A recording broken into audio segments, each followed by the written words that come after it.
Portfolio एक अंग्रेजी शब्द है जिसका हिंदी अर्थ है विशेष तरह की जानकारी का संग्रह, यानी collection of some specific information. ध्यान देने वाली बात यह है कि अलग अलग चीजों की जानकारी के संग्रह के आधार पर बहुत सारे अलग अलग तरह के पोर्टफोलियो हो सकते हैं। जैसे मॉडलिंग की दुनिया में एक पोर्टफोलियो होता है मॉडलिंग पोर्टफोलियो, और इसी तरह फाइनेंस की दुनिया में कई तरह के अलग अलग पोर्टफोलियो हो सकते हैं, जैसे insurance portfolio, equity portfolio, debt portfolio, investment portfolio, retirement fund portfolio और इसी तरह के अन्य पोर्टफोलियो।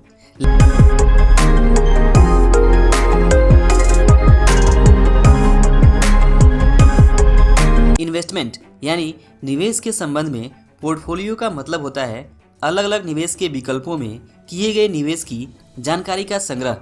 यानी आपने जो भी अलग अलग एसेट क्लास में निवेश किया है, अगर उन सभी निवेश की एक लिस्ट बनाई जाए और बाद में उसका टोटल निकाला जाए तो इसे ही आपके निवेश का पोर्टफोलियो कहा जाएगा। जैसे मान लीजिए रमेश ने फिक्स डिपॉजिट में 1 लाख, म्यूचुअल फंड में 2 लाख, पीपीएफ में 1 लाख और स्टॉक मार्केट में भी 1 लाख रुपए का निवेश किया हुआ है।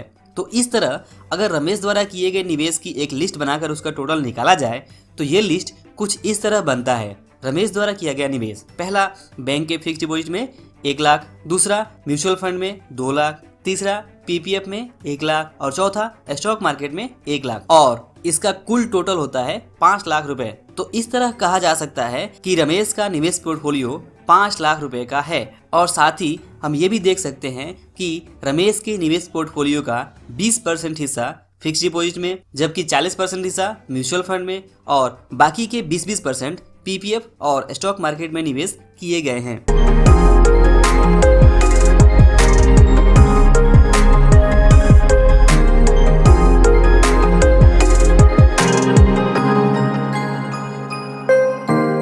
पोर्टफोलियो एक बहुत ही इम्पोर्टेंट कॉन्सेप्ट है जिसका फाइनेंस जगत में निवेश के संबंध में अक्सर इस्तेमाल किया जाता है। और पोर्टफोलियो बनाने का मुख्य उद्देश्य यही होता है कि किसी इन्वेस्टमेंट को डाइवर्सिफाइड बनाया जाए, ताकि कोई भी निवेशक कम से कम रिस्क के साथ अपने इन्वेस्टमेंट पर अलग अलग निवेश के विकल्पों में बैलेंस तरीके से डाइवर्सिफाइड पोर्टफोलियो बनाकर इन्वेस्टमेंट पर अच्छे से अच्छा लाभ कमा सके।